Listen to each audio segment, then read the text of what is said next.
Olá! Boa tarde. Boa tarde, meninos, tudo bem? Boa tarde, Oi, pessoal. minha gente. Eu sou Ana Cecília, uma das embaixadoras da UEM Data Science Recife 2021. Muito 2021, muito perdida.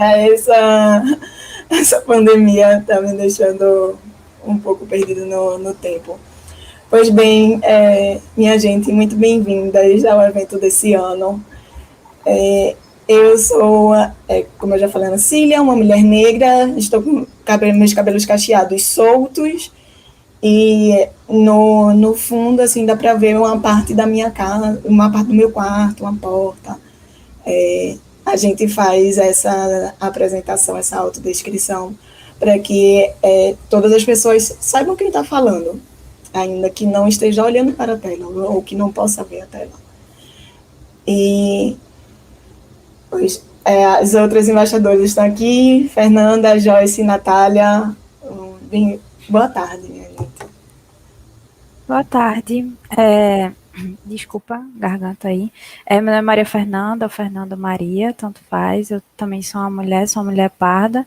Tenho cabelos meio ondulados e tô com a franja meio estranha, cacheada. Eu tô com a camisa preta do IDES Recife de 2016, ou foi 2017, que a gente fez.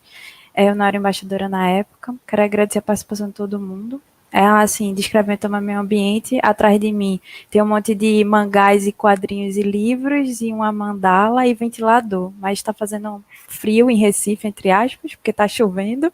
Então, sem ventilador hoje. Obrigada, pessoal, por estar aqui assistindo a gente. Obrigada também aos palestrantes.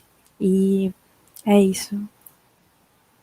Boa tarde, gente. Meu nome é Joyce, sou uma das embaixadoras. Eu vou estar com as meninas hoje apresentando o EID Recife 2021. Eu sou uma mulher branca, eu estou com uma camiseta verde de alças largas, estou com fone de ouvido branco e óculos, tá? E muito bem-vindos, eu espero que vocês aproveitem bastante o evento. Boa tarde, meu nome é Natália, eu sou co-embaixadora do IDES 2021. Sou estudante da UFPE de Engenharia da Computação, tenho cabelo cacheado, metade dele azul, e um fundo verde e uma camisa que eu não sei qual a cor. Salmão? Rosa? Rosa.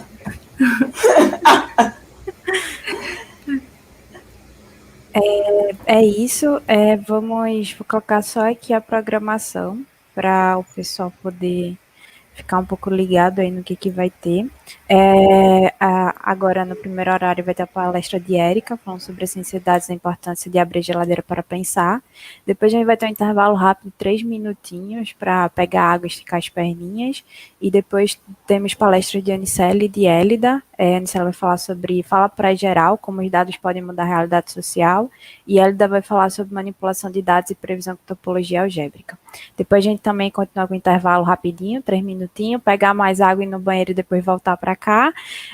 Depois, para a gente encerrar o dia com a palestra de Laura, Descomplicando a Regressão Linear. E, por fim, Blenda falando sobre descobrindo os exoplanetas utilizando as redes neurais. A gente, para organizar o evento, a gente teve o apoio da Twilio, espero não ter falado errado, e do Peledes Recife também. Mas se não for todas as outras comunidades, a gente também não estaria aqui para poder ajudar na divulgação. A gente também quer agradecer a todos os outros UIDs aqui no Brasil que ajudaram na divulgação também e outras comunidades que também vieram ajudando a gente. A gente vai sair aqui para poder apresentar a palestrante. Vocês querem falar mais alguma coisa, menina? Quer dizer que esse ano a programação está bem diversa com temas muito diversos. E isso foi bem massa, assim, a gente ficou bem contente com a diversidade de temas que foram submetidos para palestras. E eu quero convidar você que está assistindo, você mulher que está assistindo o ID Recife, a mandar atividade para que a gente divulgue para todo mundo. Porque um dos principais objetivos da UEM Data Science é dar visibilidade a trabalho, pesquisas e estudo de mulheres na área de ciência de dados. Então, se você está estudando alguma coisa e queira apresentar, vai lá no nosso grupo do Telegram ou nas nossas redes sociais e vem conversar com a gente para a gente montar a palestra, caso você precise de mentoria ou deseje algum tipo de mentoria, vem conversar com a gente para a gente fazer essa divulgação, e não precisa ser só durante a conferência, pode ser ao longo do ano inteiro, não precisa esperar abrir a submissão de palestras e atividades. Então, vamos começar hoje a programação. Olá, novamente. Só complementando, né, o que a Ana falou, os nossos links estão nas redes sociais aí embaixo, na descrição do vídeo. Quer apresentar, Joyce? Claro. Só para lembrar que hoje a gente teve também a oficina, né? Foi bem rico, assim. Quem participou gostou bastante. A gente vai disponibilizar depois no YouTube, para quem não conseguiu participar, não conseguiu se inscrever lá, mas foi bem massa. Então, vamos começar a nossa primeira palestra, né? Antes eu queria pedir para quem não se inscreveu, se inscrever lá no Simpla, né? Que é para a gente conseguir conhecer o público que assiste nossos vídeos, que a gente faz o conteúdo, né? Se vocês puderem curtir aí o nosso vídeo, que vai entrar no ar também, compartilhar, se inscrever no nosso canal, porque a gente sempre libera conteúdo aqui, quando a gente faz algum outro evento, a gente libera aqui no YouTube, e para chegar também mais pessoas, né, que curtem essa área. Para começar a primeira palestra, eu quero chamar a Érica, ela é mãe de Melissa, né, e está há 1 ano tentando conciliar a rotina de ciência de dados com a maternidade, e ambas sempre em evolução. E ela é cientista de dados pleno na Neurotech e formada em estatística pela UFPE. Bem-vinda, Érica. Boa tarde, obrigada, gente. Agradeço muito pelo espaço para estar aqui com vocês, compartilhando e aprendendo também. Achei bem interessante a ideia do evento, né? Traz uma ideia de inclusão para novas mulheres na área e visibilidade para a gente. Foi muito legal. A hora do show, então. Boa palestra. Valeu. Para quem não me vê, né? Eu sou uma mulher parda, eu tenho cabelos ondulados no ombro, em fase de transição, na verdade. Eu estou com uma blusinha rosa e um pingente de coração, bem legal. Então, minha palestra tem como título A Ciência de Dados e a Importância de Abrir a Geladeira para Pensar. Sobre mim, só reforçando o que Joyce já comentou, eu sou formada em estatística pela UFPE, sou cientista de dados pleno pela Neurotech, atuando na Neurotech. Eu curso atualmente MBA em Data Science na UFPE-Exalc, e eu sou mãe de Melissa, né? Essa coisinha fofa que está aqui para vocês. E desde então, Melissa tem 1 ano e 3 meses, eu tive Melissa no boom da pandemia, desde então tem sido um desafio enorme, a maternidade, está conciliando as coisas, mas a gente está sempre em evolução, se adaptando aos novos desafios. E uma curiosidade sobre mim é que eu sou uma pessoa que adora fazer analogias com tudo nessa vida. E com a ciência de dados não ia ser diferente, né? Eu vim trazer para vocês hoje uma proposta de uma analogia mesmo, justamente para quem está iniciando nessa trajetória, nesse processo com a ciência de dados, e tornar mais fácil a compreensão do nosso processo, que é uma analogia da ciência de dados com o processo de preparação de alimentos. Nesse momento você vai pensar, essa menina está viajando. Mas o que acontece? O processo de preparação de alimentos parece muito com o processo de modelagem que a gente faz. Por que eu quis trazer dessa forma? Porque eu tenho visto, geralmente, muitos materiais que tratam de uma forma muito difícil. E para quem está iniciando, se torna um pouquinho complicado estar entendendo alguns termos em inglês, alguns termos bem difíceis de compreender.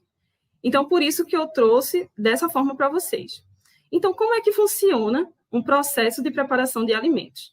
Alguém chega para você, um amigo seu, familiar, qualquer pessoa, chega para você e diz, eu preciso que você prepare um alimento para mim. E aí você vai conversar com aquela pessoa e entender, será que faz sentido eu preparar dessa forma? O que é que você deseja? Essa pessoa vai especificar para você o que ela deseja.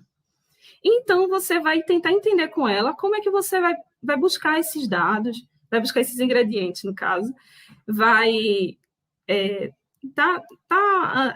organizando isso para poder atender essa pessoa da melhor forma possível. Então, assim, geralmente a gente vai no supermercado para comprar os ingredientes e preparar os alimentos. Mas aí você pode ter esses ingredientes em casa, a pessoa pode te passar esses ingredientes. Então, é muito, muito tranquilo essa fase, sim. É uma fase mais de alinhamento com essa pessoa. E aí você vai no mercado, compra esses alimentos, aí depois vem a fase de você ter que organizar eles da melhor forma possível. Porque a gente precisa organizar eles da melhor forma possível. Justamente para ficar mais fácil de visualizar quando a gente for para a fase seguinte. Então, uma fase que é muito importante é a fase de organização desses ingredientes aqui. E aí, a gente vem para a fase que dá o nome dessa palestra, dessa mini palestra, que é abrir a geladeira e pensar.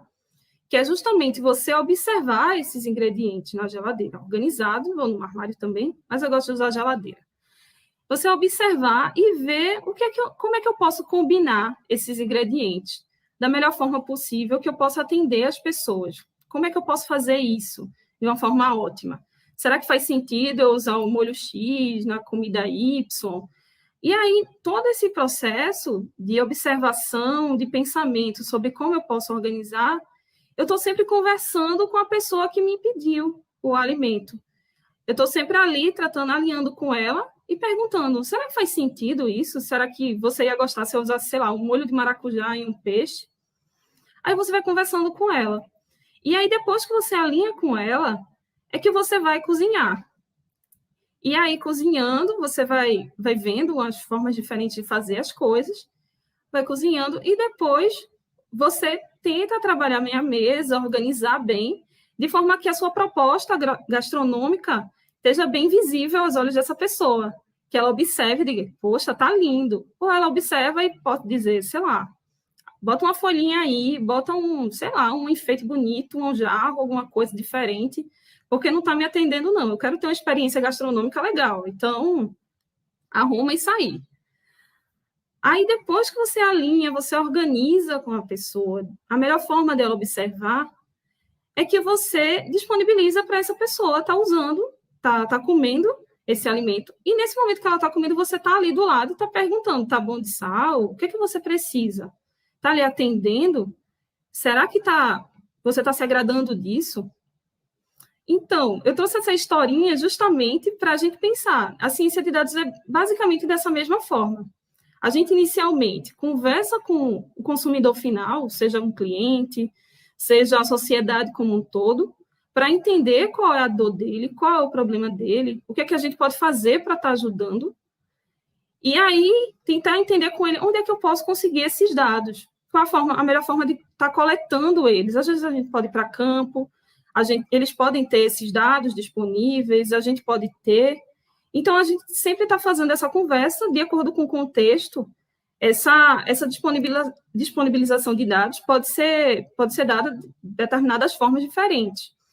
Então, depois que acontece essa disponibilização dos dados, é que a gente vai para a parte de organizar as tabelas e pensar em gerenciar esses bancos de dados, essas tabelas que a gente recebe ou que a gente constrói, enfim.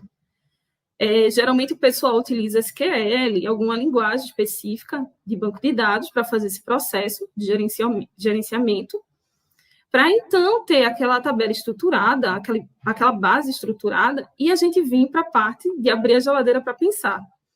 Essa parte eu considero que é tipo o coração da ciência de dados. Por quê?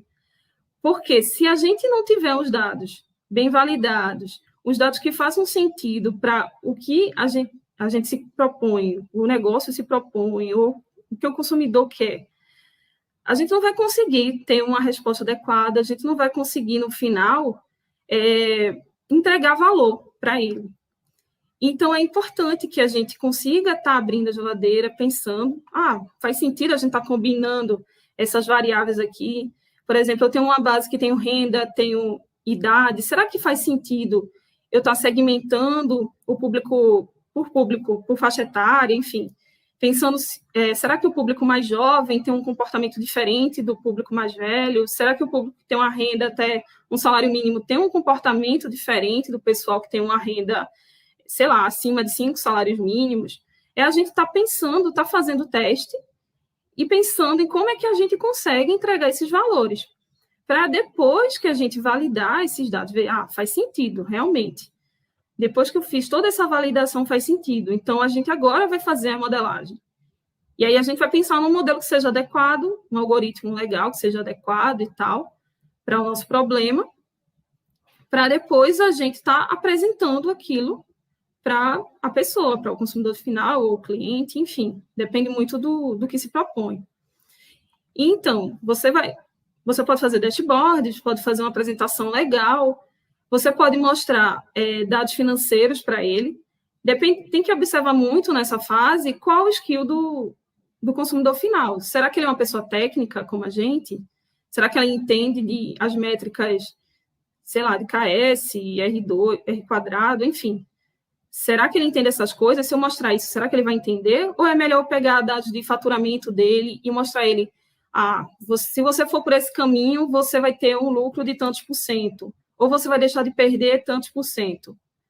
Para, então, ele dizer, tá ok, faz sentido, e aí você pode me disponibilizar isso. A gente disponibiliza, ele vai utilizando e a gente vai vendo. Será que está fazendo sentido para o negócio dele?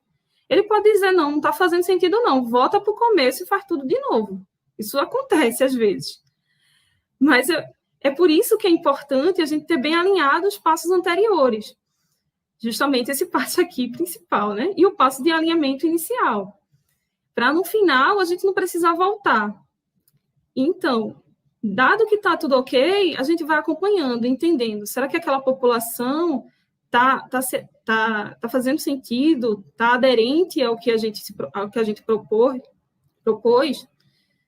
Enfim, esse é o processo de modelagem em si, tradicional, que geralmente a gente faz. E eu quis frisar nessa palestra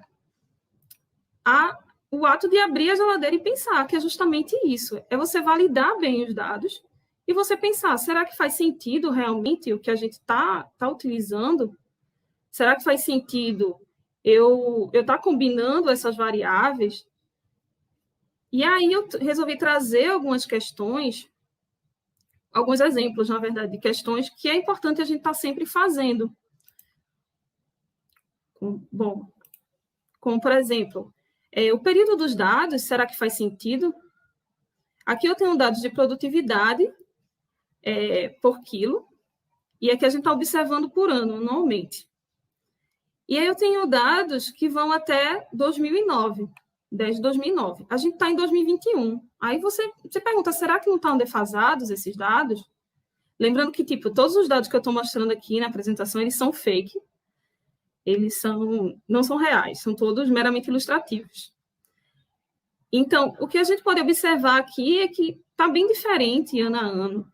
Aí, será que faz sentido, por exemplo, aqui em 2009, a gente ter esse comportamento tão próximo nesse intervalo aqui, com uma variabilidade tão pequena com relação a 2008? Aí você pode perguntar à pessoa, ela vai dizer, mas de 2008 para 2009 pode ter tido alguma mudança na economia do Brasil, enfim. E aí ele vai dizer, não, talvez você não deva utilizar, porque apesar disso está defasado. Enfim, tudo é uma questão de alinhamento mesmo. E aí você vai discutir com essa pessoa e ela vai lhe dizer, não, faz sentido utilizar isso, ou faz sentido utilizar aquilo. Outro ponto também que é importante a gente observar é o formato das variáveis. Às vezes a gente pega a base com a data em formatos diferentes, ou às vezes você não consegue identificar se os separadores é milhar, é separação de milhar ou é decimal. E aí às vezes fica muito confuso para você entender. Por isso que é muito importante você estar observando essas coisas. Às vezes o problema, sei lá, está na geração da variável, ou está na questão de quando você vai fazer as manipulações das tabelas. Enfim, é importante sempre estar alinhando com a equipe, sempre estar observando esses pontos. Porque se você pede para um modelo aprender esses comportamentos que está um pouquinho estranho, qual o risco dele aprender um comportamento que não é real? E aí, quando for disponibilizar para ele for utilizar na vida real, ele não vai conseguir, a gente não vai conseguir entregar valor. talvez ele tenha prejuízo ao invés de ter o lucro que a gente propôs para ele. Aí é por esse caminho mesmo. Aí outro ponto também que é importante a gente está observando é se existe muita variação de missing ao longo do tempo. O que acontece às vezes é a gente pegar umas variáveis com tipo 70% de missing, ou sei lá, muito missing. Então, o que é que a gente vai conseguir ver aqui? Às vezes as variáveis podem estar com problema, às vezes, sei lá, não dá para usar esse tipo de variável. Então, é sempre importante a gente estar observando o que é que a gente pode fazer. Será que se a gente fizer um processo de imputação, sei lá, o pessoal gosta de utilizar muita média, né, para imputar. Será que faz sentido a gente estar utilizando nesse contexto? Lembrando que missing é diferente de zero. O missing se caracteriza pela não resposta do indivíduo, e o zero é um preenchimento realmente da variável. É sempre bom a gente estar se ligando nisso. E eu queria finalizar aqui com esse meme, que é uma certeza que a gente tem, que é data science, não data magic. Não adianta a gente pegar os dados de todo jeito, jogar no algoritmo, né? A gente está com aquela questão toda, muita gente está trabalhando em muito algoritmo, isso é massa, mas a gente tem que atentar também para como a gente está levando esses dados, como é que a gente está manipulando esses dados antes de chegar na parte de rodar o modelo. Muita gente quer rodar o modelo, quer ver resultado de acurácia, eu quero o resultado de KS logo, entendeu? A gente é muito ansioso, então a gente tem que parar um pouquinho, tem que olhar para os dados com carinho e pensar, o que eu posso fazer aqui? Será que está fazendo sentido realmente? Algoritmo nenhum vai fazer mágica, nem vai entregar valor assim de bandeja. Não é assim, é todo um processo que é feito antes e a gente precisa estar olhando cada fase bem tranquilo. E aí, eu gostaria de indicar uma série para vocês. Não tem nada a ver com data science, mas tem muito a ver com o evento, né? Fala de feminismo, sororidade, amizade, relações de trabalho também, que é a The Bold Type, da Netflix. E aqui tem todas as minhas redes. Podem ficar à vontade para me escrever quando quiserem. E é isso, pessoal. Muito obrigada. Agradeço muito vocês. E aí? Não estou te ouvindo, Joyce. Pronto, agora sim. Obrigada, Érica. Perfeito. Eu acho que a gente teve alguns comentários aí em relação à palestra da Érica, principalmente em relação ao período dos dados aí. Teve um comentário, alguém pode subir. Show, Rafa, não. Comparar 2020 com qualquer outro ano anterior, né, a depender do estudo que está sendo feito, será contraproducente, certo? Contraproducente. Eu acho que ela quis falar assim, porque o comportamento dos dados em 2020, né, está bem diferente do restante dos anos. Exatamente. Devido à pandemia. A gente tem que... exatamente. A gente tem... Inclusive, tem sido um desafio enorme trabalhar com 2020. Inclusive, Joyce tem trabalhado comigo, trabalha pessoalmente comigo, e a gente sabe o quanto é complicado trabalhar com 2020. Aí, o que a gente faz, geralmente, é tá observando, né, vendo os impactos, principalmente ali dos primeiros meses de 2020, e vendo como é que se comporta ali, né? E muitas vezes acaba atrapalhando mais do que ajudando a gente utilizar exatamente. Esse cuidado. Dependendo do cenário, de fato, é bem complicado. Bom, acho que é isso, a galera comentando aqui, adorou essa palestra, Érica. Ai, obrigada, pessoal. Todo mundo aí que tá com fome aqui. Ai, tá bom, galera. Mas é isso. Muito. Obrigada, pessoal.